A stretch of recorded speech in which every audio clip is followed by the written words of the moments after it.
match est retransmis sur différents sites, pas uniquement celui de l'UNFP, mais également celui de la fédération, celui de l'équipe, celui de foot national et celui de la FIFPro.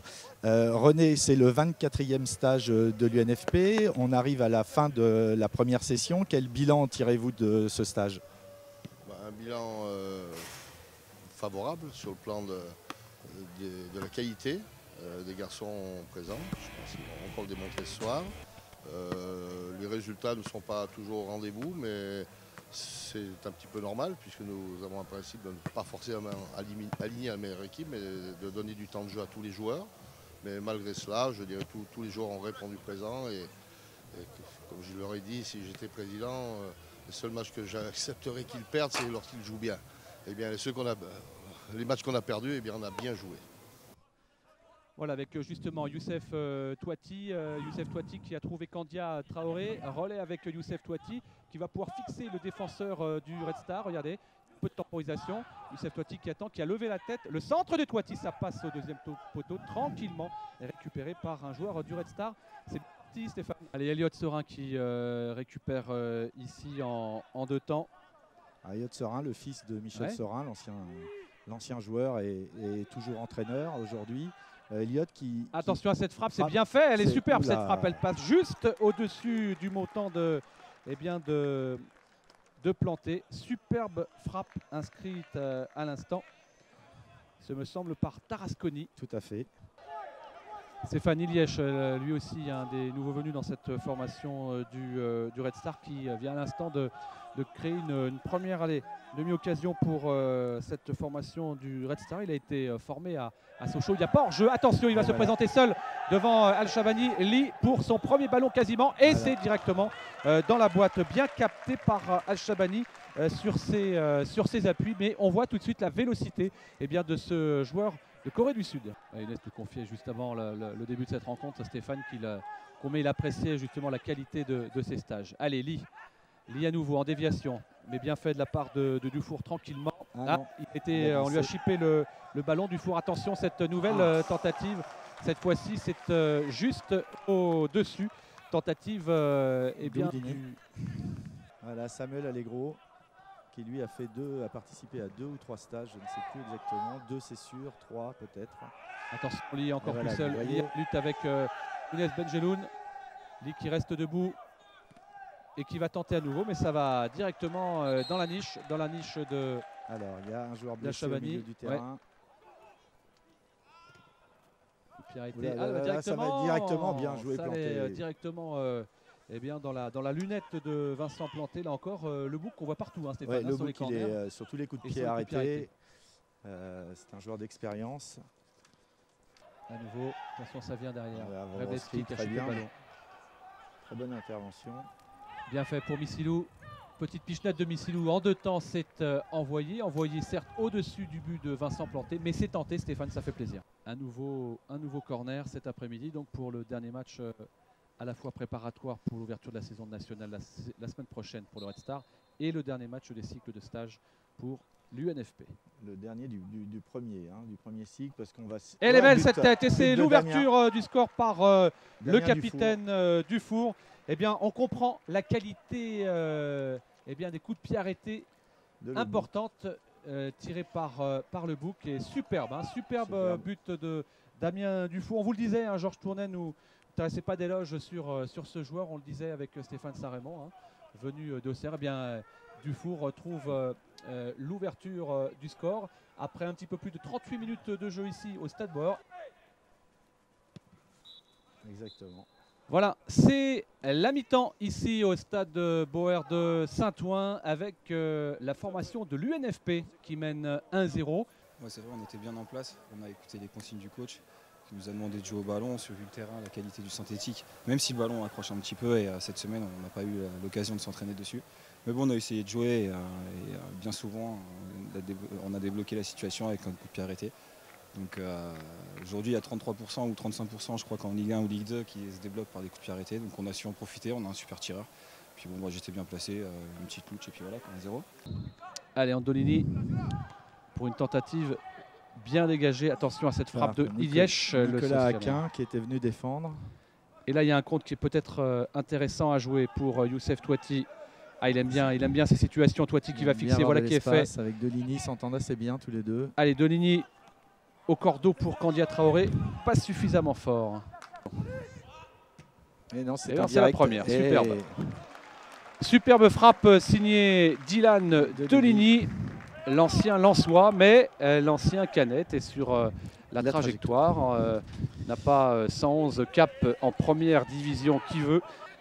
Allez, 10 joueurs du Red Star, 11 joueurs du Red Star dans leur propre camp. Oui. Avec Deligny, attention, il est plutôt gaucher, mais là il vient prendre le côté droit. La frappe, le centre, c'est bien fait de la part de Deligny. Attention, c'est repris par Youssef Touati. Touati qui lève la tête, ça sera directement dans les pieds de Benamor. Quelle belle occasion de la part des joueurs de l'UNFP, superbe. C'est Nicolas Aquin, me semble-t-il, qui a repris ce ballon. Superbe reprise de Aquin sur un centre. Un beau débordement de Deligny. Là, Nicolas Aquin, il savait qu'il revenait d'une position, il était hors jeu au départ de l'action. Et il s'est un peu débarrassé du ballon, mais il est tellement mécontent d'avoir raté sa précédente occasion. Ouais, et puis il y a aussi une belle opposition de la part de l'UNFP. Bien fait.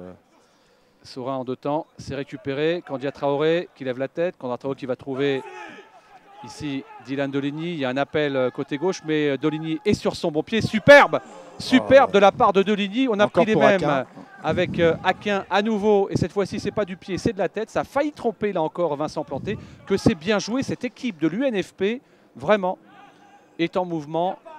Voilà. Kevin Lefebvre qu'on a beaucoup vu dans les matchs préparatoires du côté du Red Star. Il a notamment inscrit 3 buts. Voilà, si je ne m'abuse, Kevin est suspendu pour le premier match. Ouais. Ah, il a inscrit le but victorieux il y a quelques jours contre Villemomble. Il avait Candia Traoré en deux temps. Mais encore une fois, Vincent Planté qui est sur la trajectoire. Regardez, on vient vite au porteur. Regardez le travail des Blancs qui viennent vite au porteur pour qui vient là. Perturber les relances. Oui, c'est bien fait ça. En deux temps, il est contré in extremis Jean-Michel Orsatoni. Ilièche. Attention cette tentative et ça sera à côté du but de Chabani. Ouais, qui est resté, ça a pas mal coulissé, hein, vous avez raison. Hein, ils ont bien permuté les deux. On a compensé le travail de l'un par rapport à l'autre. Attention, il n'y a pas hors-jeu. Attention Stéphane, il n'y a pas hors-jeu.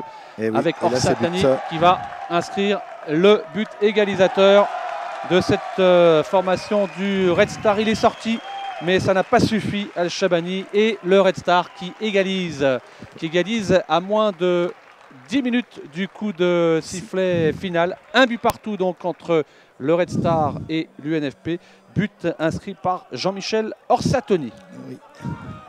L'équipe de l'UNFP a cru au hors-jeu. Il y a eu une mésentente au départ. Il y a un ballon perdu. Et voilà, sur un contre, le Red Star, on vient de le dire, qu'il ne s'était créé qu'une seule et légère occasion depuis le début de la deuxième période. Trouve là les moyens d'égaliser.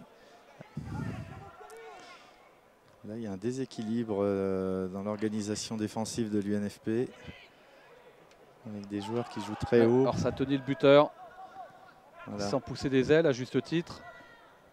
Tentative de Frag. La tête, il était tout seul. Attention, effectivement. Tout seul. Je vois Vincent Carrier qui remue les bras.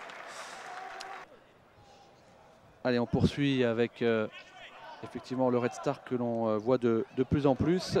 Geoffrey Durban. Attention, que va dire l'arbitre. C'est tenté, c'est bien fait. Très bien fait de la part de Kevin Lefebvre. Premier ballon quasiment, hein, vous avez vu, hein, première intention, sans se poser de questions. Kevin Lefebvre qui a bien failli tromper la vigilance de Al-Chabani. Récupération d'Aquin. Elliott Saurin. Voilà, Elliott Saurin. Voilà pour Marteau à nouveau. Ah là, il y a une faute. Alors le bouc à la tentative, vraisemblablement. Le bouc ou Deligny? Ce sera le bouc. Voilà, le bouc à nouveau. Attention cette tête et c'est le but. Voilà le but.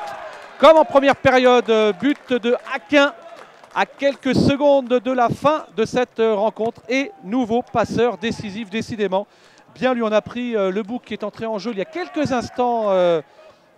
Eh bien, c'est Georges Tournet qui lui a demandé de rentrer à nouveau. Le bouc et Et le bouc qui vient délivrer, Jérôme Lebouc qui vient délivrer sur un plateau, eh bien une nouvelle réalisation, 90e minute et but vraisemblablement de la victoire pour cette formation de l'UNFP. Il est signé Nicolas Aquin, superbe tête en déviation, l'ancien joueur de Vannes qui n'a laissé aucune chance au stade Malherbe de Caen. C'est terminé avec cette victoire à l'arraché de l'UNFP. Moi, je pense qu'on avait bien débuté, qu'on s'est créé des bonnes situations. Après, on a manqué d'impact au milieu. Sur la fin, c'était un peu mieux. Mais voilà, je pense que c'était un bon match parce qu'en face, il y a des très bons joueurs. Donc à nous de continuer à progresser. Déçu d'avoir perdu dans les tout derniers instants? Ouais, parce que c'est dommage. Ça fait 4-5 matchs qu'on prend des buts sur coup de pied arrêté. Donc il faut arrêter. Mais non, je crois que dans l'esprit, on a eu un peu de mal à rentrer dans le match. Mais c'était une bonne opposition. On marque à la dernière minute, donc je suis un peu... on aurait préféré que ça se déroule autrement, hein, parce que, bon, comme vous l'avez vu, on a vu une équipe qui a joué. Je suis surtout content pour les joueurs, parce que ce qu'ils vivent, c'est pas évident. Et avec Michel et Gilbert, le staff, on a vraiment essayé de leur donner de la joie. Puis, je vais dire que le football, il fallait rester simple, il fallait croire en eux. Et même si on a eu des périodes difficiles, avec des matchs difficiles, bon, on finit par, je pense, un match qui a été agréable à voir. Bon, on l'a gagné à la dernière minute, ça aurait pu faire nul, mais je suis vraiment très content des 3 semaines que j'ai passées avec ce groupe-là. Pour vous, ces joueurs, ils sont dans des bonnes conditions aujourd'hui, ils sont capables d'aller tout de suite apporter un plus à des clubs de Ligue 2, à des clubs de National, à des clubs en recherche de talent, puisqu'il y a du talent dans cette équipe. Bien sûr, ben vous l'avez vu, je pense que c'est un message que je fais passer à mes collègues entraîneurs, puisque j'étais entraîneur moi-même l'année passée. Et bon, je n'étais pas venu voir les matchs, mais je les invite à venir voir parce qu'il y a vraiment 4-5 joueurs avec un excellent état d'esprit, qui sont bons footballeurs, qui ont envie de redonner un coup de main à un club et donner un coup de main surtout à un entraîneur. Parce que je vous le répète, il y a vraiment des bons garçons dans ce groupe-là.